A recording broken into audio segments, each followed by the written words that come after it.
Market में कई ऐसे फंड्स होते हैं जो कि चुपचाप अपना काम करते रहते हैं और अच्छे रिटर्न्स बना कर देते हैं। उन्हीं में से एक है Edelweiss mid cap fund. Mid cap category में मोतीलाल ओसवाल, एचडीएफसी, कोटक और निप्पॉन जैसे फंड्स की चकाचौंध में ये फंड थोड़ा सा गुम हो जाता है। लेकिन आपको ये जानकर ताजुब होगा कि मिड कैप कैटेगरी में एडलविस मिड कैप फंड ने लास्ट 10 ईयर्स में सबसे बेस्ट रिटर्न्स बनाकर दिए हैं। तो देखा जाए तो इस प्रकार के कंसिस्टेंट फंड्स को इग्नोर तो नहीं किया जा सकता। तो आज इस वीडियो में हम एडलविस मिड कैप फंड को डिटेल में एनालाइज करेंगे और ये जानेंगे कि फंड इन्वेस्टमेंट के लिए कैसा है और एग्जिस्टिंग इन्वेस्टर्स को इस फंड में क्या करना चाहिए। तो चलिए फंड की रिव्यू की शुरुआत फंड की बेसिक डिटेल से करते हैं। ये फंड 2007 में लॉन्च हुआ था, यानी कि फंड काफ़ी पुराना है और इसमें न्यू फंड एज रिस्क मौजूद नहीं है। ये फंड बेंचमार्क इंडेक्स के रूप में निफ्टी मिड कैप 150 टीआरआई को फॉलो करता है। अगर फंड का लेटेस्ट एयूएम देखें तो ये 9,242 करोड़ रुपीज़ है, यानी कि फंड का एयूएम भी अच्छा खासा है जिसमें कि आपको कोई भी लिक्विडिटी का इशू नहीं होगा। फंड के डायरेक्ट प्लान का एक्सपेंस रेशियो 0.40% है और कैटेगरी एवरेज का एक्सपेंस रेशियो 0.75% है, यानी कि ये फंड आपको कैटेगरी एवरेज से काफ़ी सस्ता पड़ने वाला है। अगर फंड के एग्जिट लोड को देखें तो यदि आप 90 डेज़ के अंदर पैसा विड्रॉ करते हैं तो आपको 1% का एग्जिट लोड देना पड़ेगा।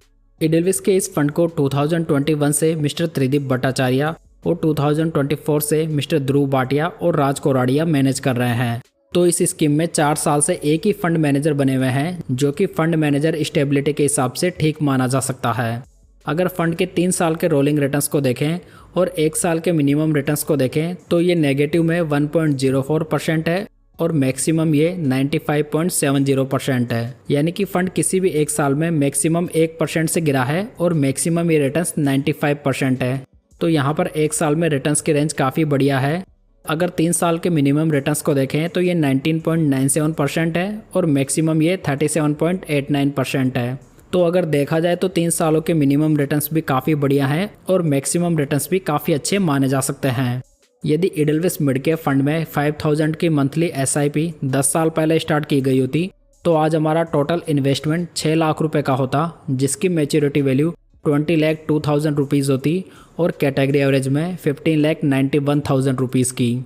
अगर एसआईपी की जगह 10 साल पहले इस फंड में 1 लाख रुपए लमसम इन्वेस्ट किए गए होते तो आज उसकी मैच्योरिटी वैल्यू 5,73,000 रुपीज़ होती और कैटेगरी एवरेज में 4,29,000 रुपीज़ की।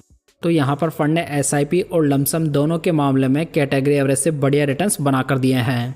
चलिए दोस्तों आगे बढ़ते हैं और फंड के रिटर्न्स को इसके बेंचमार्क और कैटेगरी एवरेज से कंपेयर करते हैं। लास्ट 10 ईयर्स में फंड के रिटर्न्स 19.15% के हैं और बेंचमार्क के 17.90% है।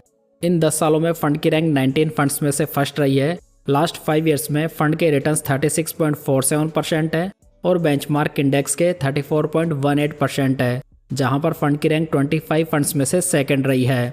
लास्ट 3 ईयर्स के रिटर्न्स को देखें तो ये फंड के 29.54% है और बेंचमार्क के 26.04% है, जहां पर फंड की रैंक 32 फंड्स में से फोर्थ रही है। अगर लास्ट 1 ईयर के रिटर्न्स को देखें तो ये फंड के 16.92% है और बेंचमार्क इंडेक्स के 7.09% है, जहां पर फंड की रैंक 41 फंड्स में से थर्ड रही है। तो ओवरऑल देखा जाए तो फंड ने लास्ट 10 ईयर्स में सबसे बेस्ट रिटर्न्स बनाकर दिए हैं, जिसमें कि रिसेंटली इसने मोतीलाल को भी पीछे छोड़ दिया है, क्योंकि अभी के वॉलेटाइल मार्केट में Motilal Oswal mid cap fund थोड़ा ज़्यादा गिर गया है। वहीं पर एडलविस मिड कैप फंड में इतनी ज़्यादा गिरावट नहीं देखी गई है। मतलब कि एडलविस का ये फंड आपको ठीक ठाक डाउनसाइड प्रोटेक्शन प्रोवाइड कर देता है। नेक्स्ट बात करते हैं फंड के इंपॉर्टेंट रिस्क रेशियोज की। अगर फंड का अल्फा देखें तो ये 3.73% है और कैटेगरी एवरेज का 0.08% है। अल्फा रेशो हमें ये बताता है कि जो फंड है वो अपने बेंचमार्क इंडेक्स से कितने ज़्यादा रिटर्न्स बनाकर दे रहा है। तो यहाँ पर फंड का कैटेगरी एवरेज से काफ़ी अच्छा अल्फा है, जहाँ पर इसकी 32 फंड्स में से थर्ड रैंक है। अगर फंड का बीटा देखें तो ये 0.95 है और कैटेगरी एवरेज का 0.94 है। बीटा रेशो जो होता है वो फंड की वॉलेटिलिटी को मेजर करता है। तो यहाँ पर ये फंड लगभग कैटेगरी एवरेज के अकॉर्डिंग ही वॉलेटाइल है, जहाँ पर इसकी रैंक 32 फंड्स में से 18th है। यदि फंड का साप रेशो देखें तो ये 1.04 है और कैटेगरी एवरेज का 0.82 है। साप रेशो हमें ये बताता है कि फंड कितने रिस्क फ्री रिटर्न्स बनाकर दे रहा है। तो यहाँ पर फंड का साप रेशो भी बढ़िया है, जहाँ पर इसकी पूरी कैटेगरी में थर्ड रैंक है। वहीं पर यदि फंड का स्टैंडर्ड डेविएशन देखें तो ये 17 है और कैटेगरी एवरेज का 16.82 है। स्टैंडर्ड डेविएशन रेशियो हमें ये बताता है कि जो फंड के रिटर्न्स हैं वो उसके हिस्टोरिकल रिटर्न से कितने ज़्यादा डेविएट हो सकते हैं। तो यहाँ पर भी ये फंड का ठीक ठाक है, जहाँ पर इसकी रैंक 17th है। तो कुल मिलाकर फंड के रिस्क रेशियोज बहुत ही अच्छे माने जा सकते हैं, जिसमें कि फंड हाई अल्फा तो जनरेट कर ही रहा है, साथ ही ये फंड काफ़ी अच्छे रिस्क एडजस्टेड रिटर्न्स भी प्रोवाइड कर रहा है। नेक्स्ट अब हम फंड का पोर्टफोलियो देखते हैं। अगर नंबर ऑफ स्टॉक्स की बात करें तो ये 75 है। टॉप 10 स्टॉक्स का वेटेज 28.05% है। पोर्टफोलियो का पीबी रेशियो 5.37 है और पीई रेशियो 35.63 है। दोस्तों जो मिड कैप इंडेक्स का लास्ट 10 ईयर्स का एवरेज पीई है वो अभी के समय 27.80 चल रहा है। तो इसका मतलब यह है कि एडेलविस मिड कैप फंड का पोर्टफोलियो अभी के समय थोड़ा ज़्यादा वैल्यूएशन पे ट्रेड कर रहा है। अगर फंड की प्रेजेंट कैश होल्डिंग की बात करें तो ये 0.46% है, यानी कि फंड अभी के समय पूरी तरह से इन्वेस्टेड है। पोर्टफोलियो का टर्नओवर रेशियो देखें तो ये 51% है।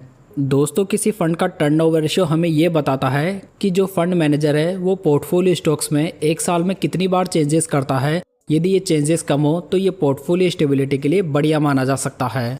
तो यहाँ पर फंड का टर्नओवर रेशियो भी ठीक माना जा सकता है। अगर फंड का एसेट एलोकेशन देखें तो फंड ने लार्ज कैप कंपनीज में 10.63% इन्वेस्ट किया हुआ है, मिड कैप कंपनीज में 77.18% और स्मॉल कैप कंपनीज में 12.99% इन्वेस्ट किया हुआ है।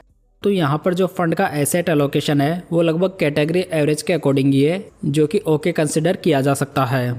अगर फंड का सेक्टर वाइज हाईएस्ट एलोकेशन देखें तो इन्होंने financial services, capital goods, health care और ऑटोमोबाइल में हाईएस्ट एक्सपोजर बनाया हुआ है, जहां पर इन्होंने किसी भी एक सेक्टर में मोर देन 20% का एक्सपोजर नहीं लिया हुआ है। साथ ही दोस्तों आप यहां पर फंड के टॉप 25 स्टॉक्स का वेटेज देख सकते हैं, जिसमें कि इन्होंने किसी भी एक स्टॉक में मोर देन 5% का एक्सपोजर नहीं लिया हुआ है, जो कि स्टॉक स्पेसिफिक रिस्क को एलिमिनेट करता है। इनकी स्टॉक लिस्ट में आपको Dixon, Indian Hotels, Max Health Care, Marico, Persistent System और कोफोर्ड जैसी बढ़िया कंपनीज देखने को मिल जाएगी। अगर फंड की करंट रेटिंग की बात करें तो इसे वैल्यू रिसर्च ने 4 स्टार से और क्रिसिल ने 5 स्टार से रेट किया हुआ है। किए गए एनालिसिस के बेसिस पर देखा जाए तो फंड बहुत ही अच्छा दिखाई दे रहा है। अभी के समय फंड्स में काफ़ी अच्छे पॉजिटिव्स भी हैं, जैसे कि low expense ratio, good risk free returns, high alpha, good diversified portfolio and benchmark and category average beating returns. So ऐसे निवेशक जिन्हें कि मिड कैप कैटेगरी में एक मॉडरेट एग्रेसिव फंड की तलाश है तो वो एडेलविस मिड कैप फंड को स्टडी कर सकते हैं। हालांकि इसमें आपको निप्पॉन और एचडीएफसी जैसे मिड कैप फंड से थोड़ी कम स्टेबिलिटी देखने को मिलेगी, लेकिन ओवरऑल देखा जाए तो एडेलविस मिड कैप फंड इन फंड्स के मुकाबले मार्जिनली बेटर भी कर रहा है। साथ ही यहाँ पर एग्जिस्टिंग इन्वेस्टर्स के लिए अभी के समय कोई भी अलार्मिंग सिचुएशन नहीं दिखाई दे रही है। तो कुल मिलाकर ये फंड मिड कैप कैटेगरी में एक बहुत ही बढ़िया चॉइस बन जाता है।